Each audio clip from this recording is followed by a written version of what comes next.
Question 11. Read the passage. A modern love letter. I am such a voracious reader that my mother has remarked, Isabella Sanchez, you'd read anything, including the dictionary.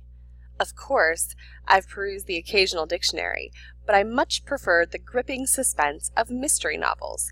And though I don't like to gloat, I must admit that I usually solve the mystery before the fictional detective synthesizes the clues into a plausible theory.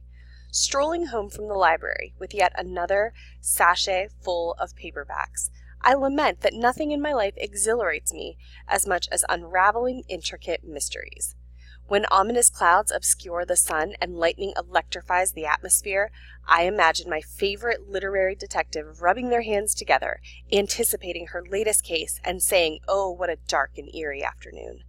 Then I remember that here in Hialeah, Florida, tropical thunderstorms occur daily and mysteries are as rare as a dry day.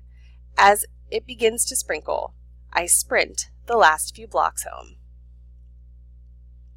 I reach the front porch just in time to avoid the deluge and, gasping for breath, inhale the mouth-watering aroma of ropa vieja wafting through the open windows. Abuela Maria is cooking my favorite meal from her native Cuba, a savory concoction of stewed beef and vegetables. When I open the screen door, a small cream-colored envelope tumbles to the ground. I bend to retrieve it, surprised to see "My Bella" scrawled ornately across the front. Lots of people call me Bella, but my Bella? Donning my detective's cap, I consider that this might be a prank and scan my surroundings surreptitiously, but spy no onlookers. Still, I step inside before carefully opening the envelope, revealing a single sheet of thick, old-fashioned stationery, the kind I've only seen in my abuela's antique desk. There on the creamy page, written in the same script, is the message, "I finally found you." I have no clue what the letter means or who might have written it. No one handwrites letters anymore, except for my abuela. Even my mom texts or emails her friends. So who could have composed this, going to the trouble of writing a letter, in cursive no less, and hand-delivering it? Perhaps Graciela, my best friend, is having fun at my expense, but I doubt it. She's rather humorless. I flush as I realize that someone may actually admire me from afar, and my mind immediately conjures an image of shy, bookish Mateo, who works at the library, where I see him frequently. Just recently he smiled at me, and I pondered whether he's working up the courage to talk to me, penning a letter as a more comfortable, more romantic means of expressing his feelings. I need additional clues to solve this mystery, so I conceal the note in my bag until I can study it secretly. The following day I hasten to the library with a singular objective, to collect a sample of Mateo's handwriting. But when Mateo catches me shadowing him, we stare at each other, embarrassment coloring our cheeks. Stammering and blushing, I rush home only to discover my next clue.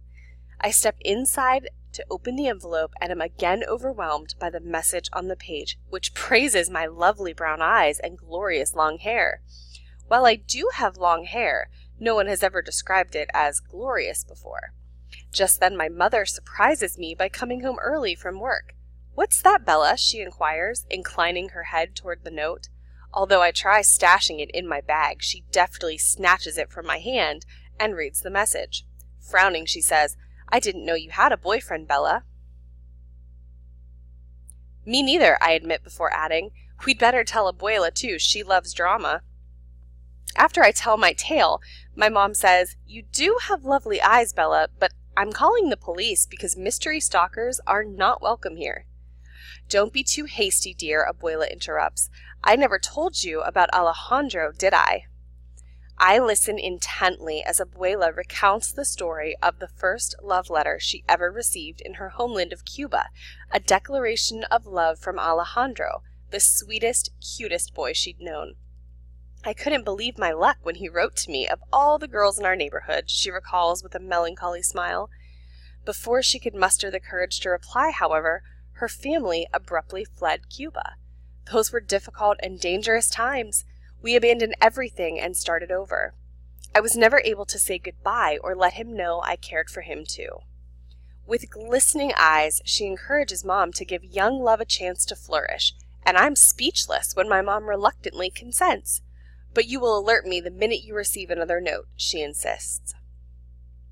The next morning, eager to provide my secret admirer an opportunity to deliver another letter, I venture out on an errand for Abuela. Upon returning, I find the latest message. My dearest Bella, meet me at the park on 65th Street at 4 o'clock. Desperate to meet this unknown scribe, I beg my mom for permission to go. She finally relents on the condition that Abuela accompany me. We arrive early, hoping to spot Mateo, but encounter only an older gentleman dressed in a seersucker suit bearing a bouquet of flowers. I look past him, but Abuela gasps and exclaims, "Alejandro, after all these years!" Then she turns to me and says softly, "I had forgotten he called me Bella, beautiful."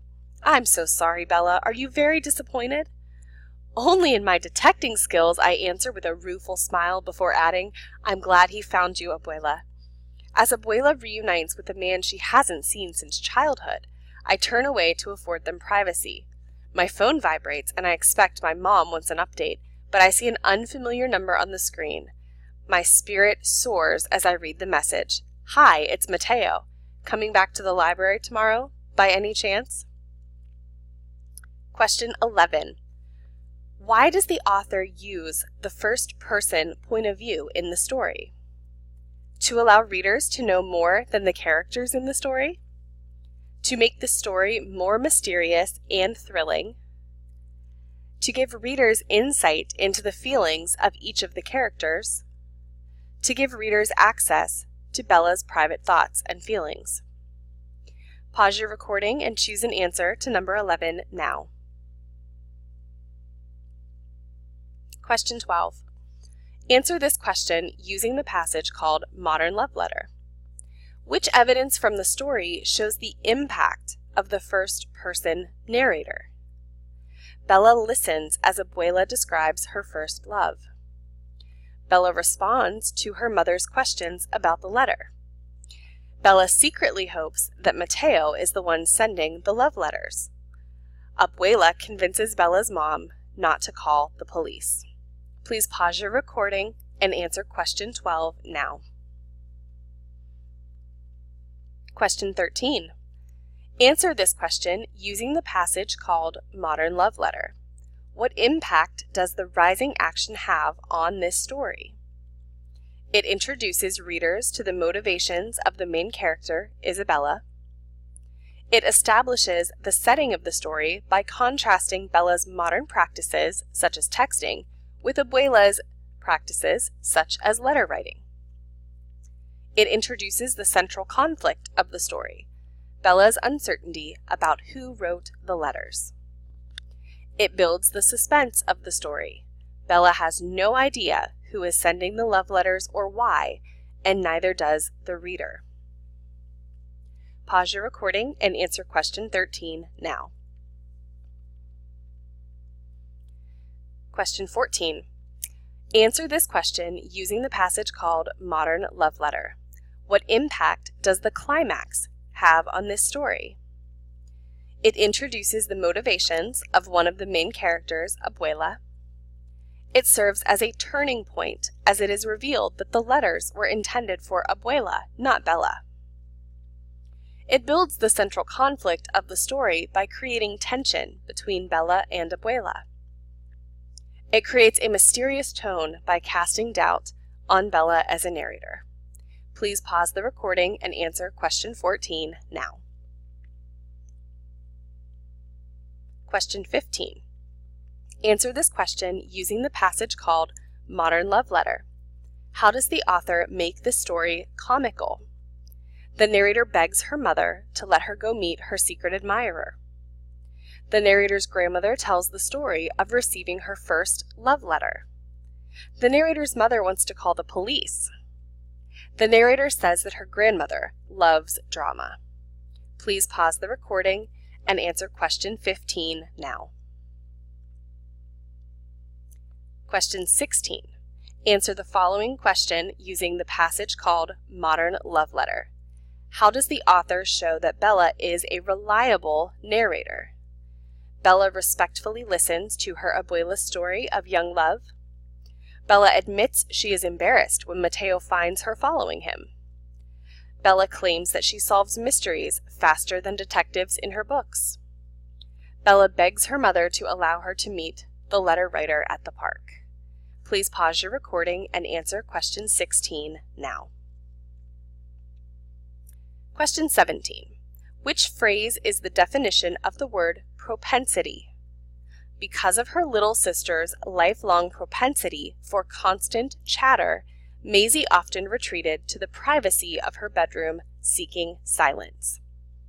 A natural tendency, a sustained effort, a strong preference, a developed skill.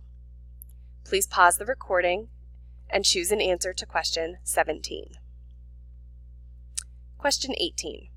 Which definition of static is used in this sentence? The air temperature was static throughout the picnic until the wind began to blow. Atmospheric electricity, socially bound by tradition, lacking vitality, showing little to no change. Please pause the recording and choose an answer to number 18. Question 19.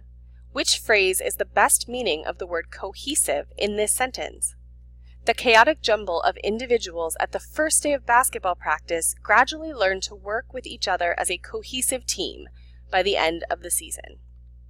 United together, separated apart, successful among, distanced from.